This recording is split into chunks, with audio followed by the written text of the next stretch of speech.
would say probably squirt hockey, beating us out every year in the playoffs. Milford would end up winning it when every second year I played against him, basically. And he was how he was, fast and determined, and he was a hard worker. You don't always see that with skilled people that have both skill and hard work, right? He was a dog on the forecheck, and he was a two-way player, and he could do it all. He wasn't rough, but he didn't, he certainly wasn't scared to go in the corners first and mix it up, and he wanted to win, that's for sure. When I played junior with Truro, Dave was a member of the Cole Harbour team, and at that time they were one of the top junior A clubs in the country, actually, at that time. And so competing against Dave definitely was not fun. He was very well-rounded on the ice. I mean, he could shoot, he could pass. I mean, one of his biggest assets, of course, was his speed. Very, very competitive. I always was amazed that when you saw him on the ice, that whenever you saw him, he always seemed to be doing, no matter what it was, at a faster pace than everybody else. Well, he had a good career, and he was usually a top 10 scorer, and got power play time and penalty kill on the strong Cole Harbour teams. And Cole Harbour being the powerhouse team that they were at the time, they went on in David's final year of junior hockey, went on to the Centennial Cup that was hosted here in Halifax, and he was definitely one of the big players of that team at that time, and they had a lot of really, really good hockey players, and David certainly was one of the players on that team that helped them get to the Centennial Cup that year. You had to be like really, really exceptional to get up to Ontario or something and stay, because you weren't local. Around 1978, and we both had a tryout up in Sudbury for a junior hockey team, and it was quite an eye-opener, coming from small communities and up into major junior A tryouts, and the way it turned out, we both got cut the same day. And but there was some pretty good hockey players there at the time, and the captain of their team at that time was Mike Foligno, who went on to play for Buffalo. And but it was a pretty good experience. When we played for Shibby in the Truro District League, Willie was certainly one of our leaders and one of our better hockey players. The Shubenacadie team, which was basically East Hands. Like all the people on it were, from Shibby to Enfield, basically. And a lot of good hockey players, the McKeels and Don and John and Billy Parker and Willie and Dennis, and it was a good league. A lot of ex-junior guys and people that played a little pro and stuff. Certainly Willie was one of the elite players in that league, yeah, that's for sure. The league, after a year or two, really picked up steam. I mean, you were looking at the rinks having a couple thousand people in them. It was very, very competitive, especially against Shubenacadie. They probably were one of the reasons that you got the big draw.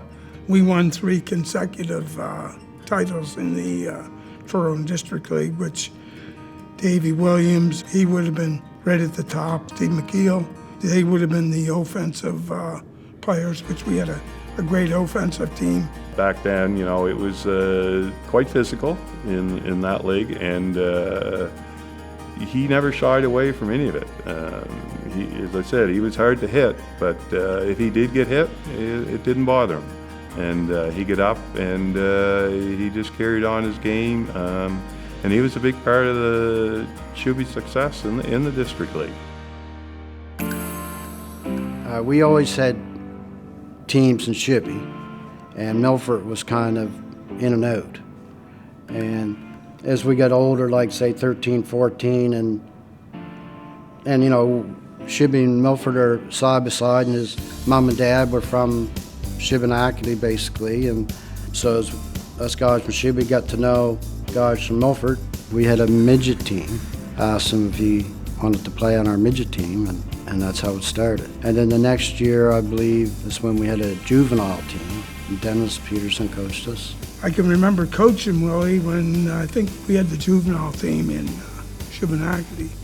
I talked to Willie. I seen that he had a lot of talent, and he was playing third base, and I said, I remember watching, and I played a little bit with Lyle Carter, I said, and he was likely one of the best senior men's ball players in Canada, possibly the world.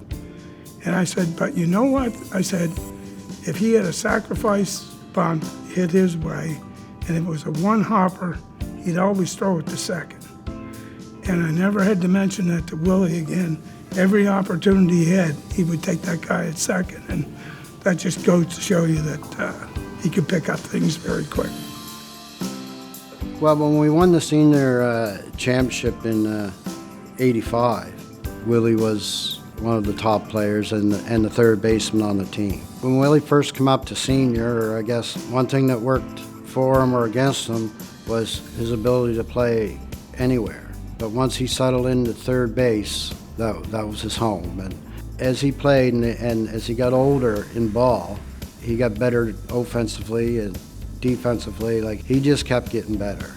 Willie certainly held his own at the national level. They knew who he was. And he was all Canadian at third 1 year.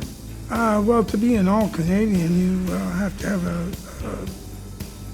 you have to be able to do it all. You can't be just a one-type player. It's not just offense. It's usually those type of players are selected because of their defense and their offense. But running, it's the whole his ability to play in this sport. Him being an All-Canadian in 1996, which was at basically the end of his career. He played one more year after that. But in order to do that, at I think he was 35, to be able to compete like he did and to become an All-Canadian, that just showed what kind of talent and compete he had. I was there that week. We were teammates, and he scooped every ball, he made every play, and he hit all week long. And it was just really, really special to see, especially where he only played one more year after that. Lyle Carter was an All-Canadian at third base, and Robbie Cook was probably an All-Canadian third base, but it's not a very long list, and he's on it. As nice as he smiles, he would do anything to win. It was, no friends on the field once, either in hockey or ball. Like, he's such a mild-mannered guy that people got surprised by the way he wanted to win. Like, there was no prisoners with him. He's a hell of a person, a great athlete. He was a leader no matter where he went, very well liked by his players. He was just an exceptional teammate, but better yet, the one thing that stands out above it all to me is just the guy that David is. And he is just, he's just a great friend. You couldn't ask for any better teammate. Well, Dave, I can't think of anybody that's more deserving to be in the Hall of Fame than you, with the career that you put together and the enjoyment that you had out of sports and enjoyment I had being your teammate. So, congratulations. 2023 East Hants Sport Hall of Fame inductee, Dave Williams.